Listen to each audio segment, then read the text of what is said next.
Madame Bovary. Esta bellísima edición que tiene una introducción de Coetzee. Creo haberlo pronunciado bien, según alguna vez me enseñaron. Coetzee se escribe. Interesante la introducción porque comienza diciendo: Madame Bovary es la historia de una francesita sin importancia, esposa de un inepto médico rural, quien tras un par de relaciones extramatrimoniales, ninguna de las cuales funciona bien, y después de hundirse en deudas para pagar artículos de lujo, desesperada, toma veneno para ratas y se suicida. Bien, evidentemente lo que aparece en primer lugar en esta introducción es, por un lado, una gran ironía, un resumen irónico, pero al mismo tiempo un resumen cierto, lo cual nos hace pensar en la propia ironía de la realidad o el realce o importancia que pueden llegar a tener para la literatura argumentos aparentemente insípidos de personajes que no tienen mayor trascendencia. No se trata ya como en la tragedia griega o como la épica de héroes que realizan hazañas en función de un bien común o que entregan su vida por los otros, sino, como bien dice Coetzee, de una francesita sin importancia, casada con un médico bastante mediocre, quien luego de algunos amoríos extramatrimoniales que no funcionaron bien, decide tomar veneno para ratas y se suicida. Si uno llevara este argumento a una serie de escritores, ¿no? Pongámonos en esos lugares así casi contrafácticos que nos permiten imaginar y jugar y entender un poco también por dónde pasa la literatura. Le lleváramos este argumento a una serie de escritores, todos harían una novela distinta. De hecho, el argumento, vuelvo a repetir, el resumen argumental tiene este tono de intrascendente. Sin embargo, lo importante de Madame Bovary es cómo esa francesita sin importancia, que fue infiel a su marido y que termina tomando arsénico, se convierte en una de las obras más nombradas, renombradas, discutidas, en el sentido de que permanentemente se presta a lectura e interpretación, ni hablar de la cantidad de veces que ha sido llevada al cine. En los últimos años cuando digo los últimos años, puedo referirme a los últimos 15 años, hay como 3 versiones nuevas, siempre intentando ser fiel, las versiones estas, a la letra, es decir, al texto literario. Entonces, ¿qué es lo que pasa con esta francesita sin importancia? Diría la introducción de Coetzee. En su momento la novela fue leída como un documento de la nueva escuela del realismo, a la vez antirromántica, una fría exposición de los mitos sentimentales en función de los cuales vive su heroína, y antiburguesa, un ataque a los valores filisteos de una sociedad que la empuja a la muerte. Una caricatura contemporánea mostraba al autor del libro, Gustave Flaubert, ataviado con un delantal de cirujano, sosteniendo en el aire un escalpelo con el corazón sangrante de Emma.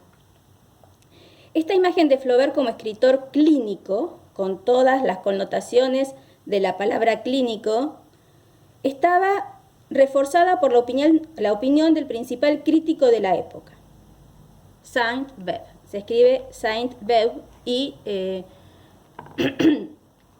probablemente cuando veamos en otro momento Crítica y Verdad, un texto importantísimo y que abre a todo lo que sería la crítica postestructuralista de Barthes, Sainte-Beuve representaba era el crítico que imponía y valoraba a partir de el buen gusto de lo que llamaríamos el verosímil de la opinión común, y por supuesto con un gusto muy inclinado hacia lo neoclásico, relacionado también por supuesto con la moral, digamos. La crítica de Sainte-Beuve era casi en sentido platónico, representante de un ideal que tenía que tener ese criterio de verdad, de bondad y de belleza. Entonces, Sainte-Beuve observó que Flaubert venía de una familia de médicos. Su padre era un respetado cirujano y lo saludó como el faro de una nueva ola literaria, científica, experimental, adulta, poderosa y en cierta forma dura. En rigor, la actitud de Flaubert hacia el realismo científico era en extremo ambivalente. Sin duda consideraba que el novelista debía adoptar una postura objetiva hacia sus personajes, permitiendo que sus destinos tomaran su curso lógico. Esa es la visión cientificista, es decir, algo que hemos dicho en otras clases, sobre todo en la de Jitsi, que tuvimos compartida. Entender a la literatura, entender al objeto literario y al mundo que ese objeto literario representa desde una posición científica, es decir, intentando sostener y trabajar desde una postura objetiva, acercándose a la verdad y diciendo la verdad. La verdad y la realidad serían como las dos caras de una moneda, y la tarea del escritor es como la tarea de un científico, más que de un artista.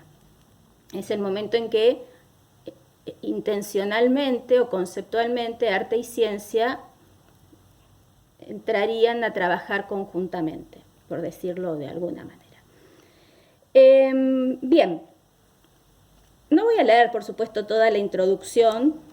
A mí lo que más me interesó de esta introducción tiene varias cuestiones interesantes, ¿no? Pero vuelvo a repetir, es ese comienzo en donde el resumen que responde al argumento demuestra cómo el texto literario, y sobre todo estas novelas de tantos cientos de páginas y donde se representa todo un mundo burgués con la caracterización de diferentes tipologías humanas, y donde también se presenta un tipo de heroína que va a sentirse rechazada, va a ser rechazada, se va a encontrar extranjera e incómoda dentro de ese mundo burgués. La oración es tan larga que me perdí hacia dónde iba. No se puede resumir todo ese mundo en 1, 2, 3, 4, 5 líneas. Este intento de forzar el resumen terminaría llevando a esta historia, a estas pocas palabras que nos hablan de una francesita que fue infiel y que se suicidó. Pero bueno, por supuesto que es mucho más que eso. La novela, como podría afirmar cualquier ars poética realista, va llevando un orden cronológico, y el primer personaje que se nos presenta es el personaje de Charles Bovary, cuando todavía era un adolescente, un estudiante, y el narrador que va a introducir a la historia es un narrador en primera persona plural. Estábamos en el estudio cuando el director entró, seguido de un nuevo vestido de calle y de un celador que llevaba un gran pupitre. Los que dormían se despertaron y todos se pusieron de pie como sorprendidos en su trabajo.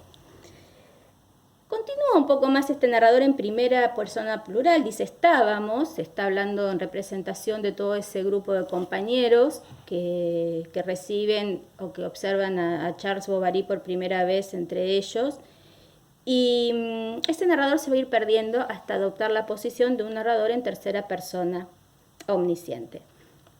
Voy a leer algo de esta primera parte, dice, pero sea que no hubiera notado la maniobra o que no se hubiese atrevido a someterse a ella, cuando la oración ya había terminado, el nuevo conservaba aún su gorra sobre las dos rodillas.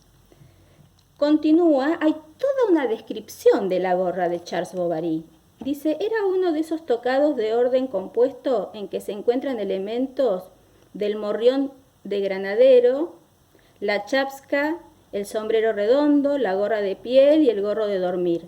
En fin, una de esas pobres cosas cuya muda fealdad tiene profundidades de expresión como el rostro de un imbécil. Bien, y continúa la descripción, separados por su banda roja, alternaban rombos de terciopelo y piel de conejo, Venía luego una especie de bolsa que terminaba en un poligorro entrecortado, cubierto con un complejo bordado de pasamanería y del cual pendía, en la punta de un largo cordón demasiado delgado, una pequeña borla de hilos de oro como una bellota. Era nueva. La visera brillaba. Es decir, este objeto gorra, que como bien va a señalar, o no recuerdo si Vargas Llosa o Julian Barnes, en un artículo, en una entrevista a la que voy a ir haciendo referencia, que lleva como título Mario Vargas Llosa y Julian Barnes, una lección de literatura, se encontraron en Cartagena de Indias, reunidos por el Hay Festival para hablar de su pasión compartida por Flaubert, pero también del éxito y el fracaso, del amor y la muerte.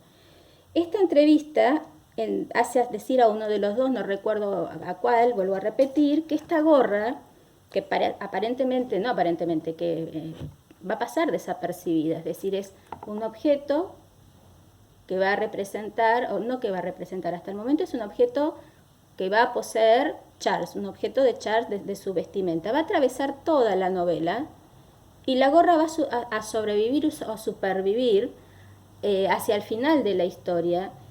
Y de un modo muy interesante, es un objeto que representa a Charles. Con los románticos teníamos la correspondencia entre el adentro y el afuera, ¿no? El espacio que se continuaba desde el interior, o bueno, este doblez que se producía entre el mundo interior y el mundo exterior, entre el sentimentalismo y el paisaje. Lo que vamos a tener de un modo muy interesante también en algunos textos realistas son los objetos, por ejemplo, en el caso del collar, ese collar falso que representaba la falsedad de toda una sociedad, no solamente de la señora a quien le pertenecía, la señora Forestier, sino toda una sociedad a la que ella también pertenece, como en un juego de cajas chinas, si se quiere, o de desplazamiento metonímico. Mientras que en este caso, esta gorra es en cierta forma Charles, la ridiculez de Charles Bovary.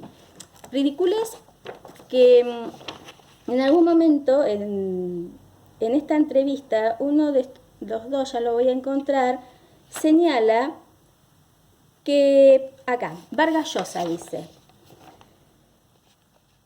que a Flaubert le gustaba, tenía fascinación por los idiotas.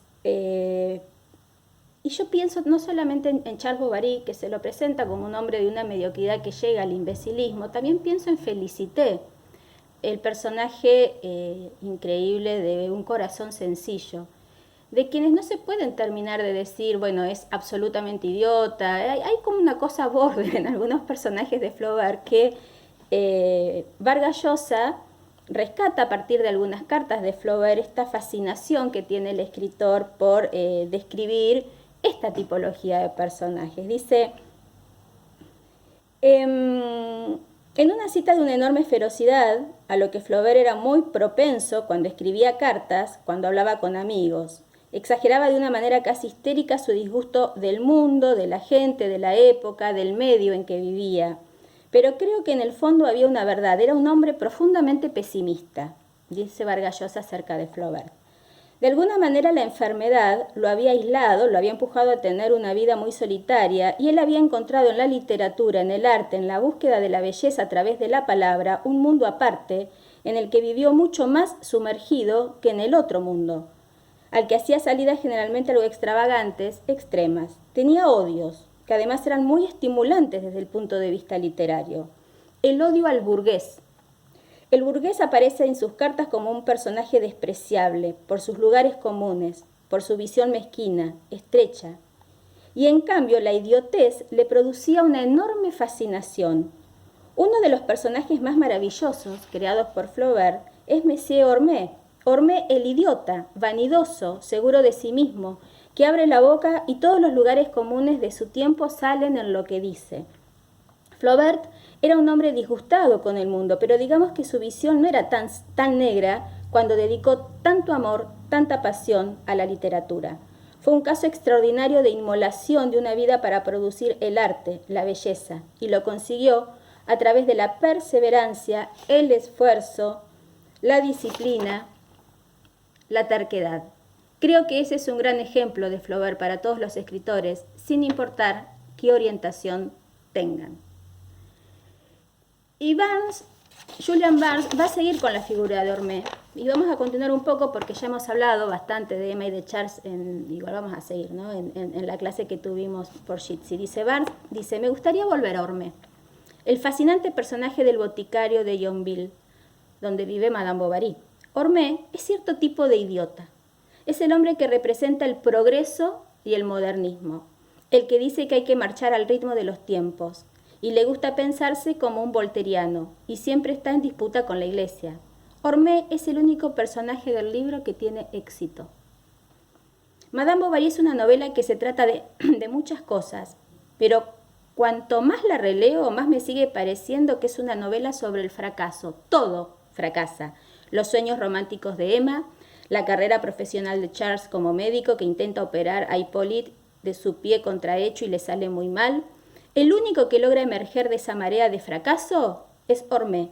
Y las últimas palabras de la novela son referidas a Hormé, a Homé, sin la R, a Homé, de quien se nos dice que, comillas, acaba de ser condecorado con la Cruz de Honor. Creo que eso refleja la visión que tenía Flaubert de la sociedad francesa en ese momento, materialista, egoísta y con una especie de falso racionalismo, y eso es lo que Homé representa.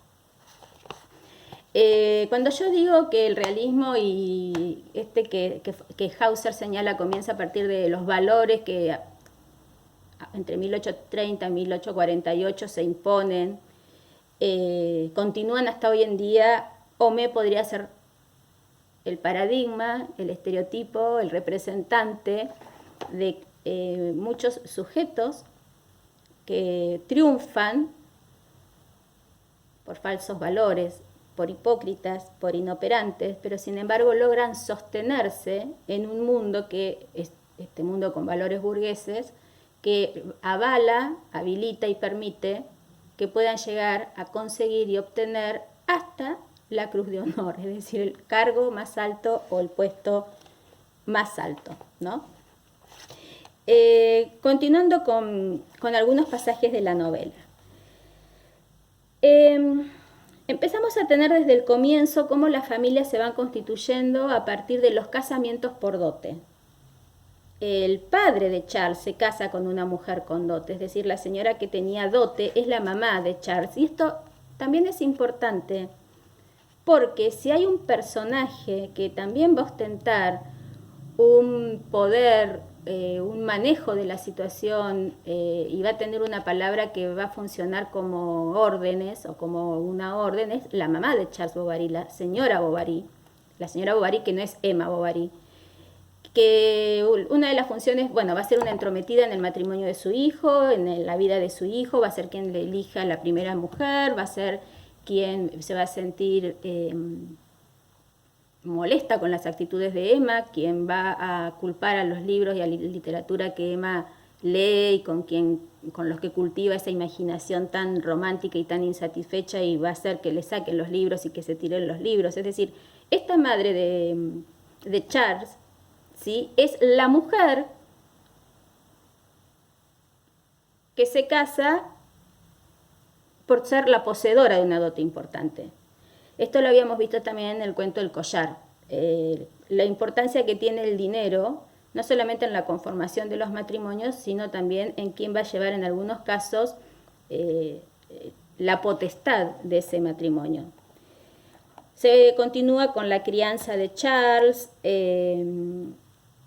y el narrador en primera persona, o este narrador plural, vuelve a aparecer en un momento más adelante cuando dice, ahora sería imposible para cualquiera de nosotros recordar algo de él. Esta cuestión de este narrador es un lindo tema para trabajar porque se va a ir diluyendo. Pero al final de tercero sus padres lo retiraron del colegio para hacerlo estudiar medicina, persuadidos de que podría llegar solo al bachillerato. Bueno, aparece planteado el mundo de las sirvientas y dice, y por lo demás no podía suponer que un hombre surgido de él fuera un tonto.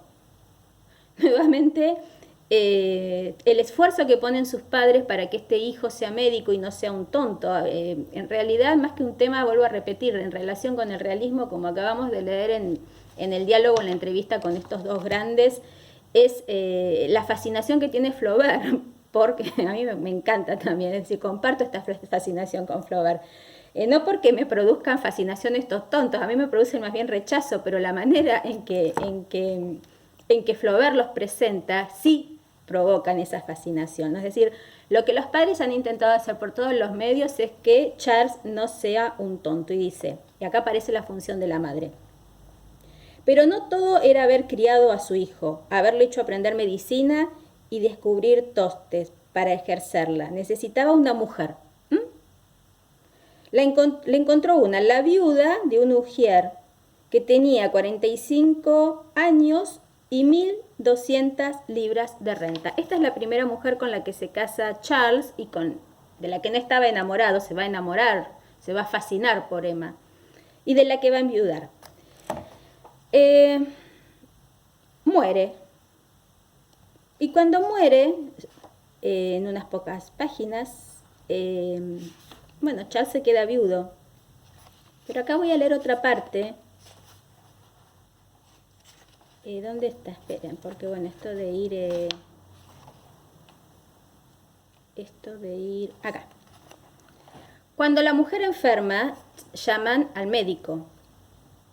Bueno, es una circunstancia en donde Charles puede conocer a Emma y dice, Charles se sorprendió por la blancura de sus uñas, eran brillantes, finas en la punta, más limpias que los marfiles de Dieppe, cortadas en forma de almendra. Sin embargo, su mano no era bella, tal vez no lo bastante pálida y un poco seca en las falanges, también demasiado larga y sin blandas inflexiones de líneas en los contornos. Lo que tenía bello eran los ojos. Aunque fuesen castaños, parecían negros a causa de las pestañas y su mirada llegaba con franqueza, con una audacia cándida. Un montón para decir de esta descripción, ¿no? Primero, la blancura de las uñas. Bien, pero al lado de la blancura de las uñas una mirada microscópica, es decir, ha mirado de las uñas y describe de las uñas la piel, si es seca, si no es seca, cómo la forma, no sé, algo que realmente es muy difícil. Cuando Flaubert dice haré realidad escrita, en este fragmento se puede observar cómo la uña de Emma, que tampoco era tan bella, justamente no era bella, pero se la describe en esa mirada microscópica, cientificista, bueno, y de la de haré realidad escrita. Y se realzan los ojos de Emma. Los ojos de Emma son los ojos de Emma. Van a continuar también como leitmotiv y como espacio de la belleza y de la expresividad y del mundo, ese entre cándido y audaz, audacia cándida, un oxímoron. Esta audacia cándida, bueno, va a definir al personaje de Emma Bovary. Bien. Inabarcable.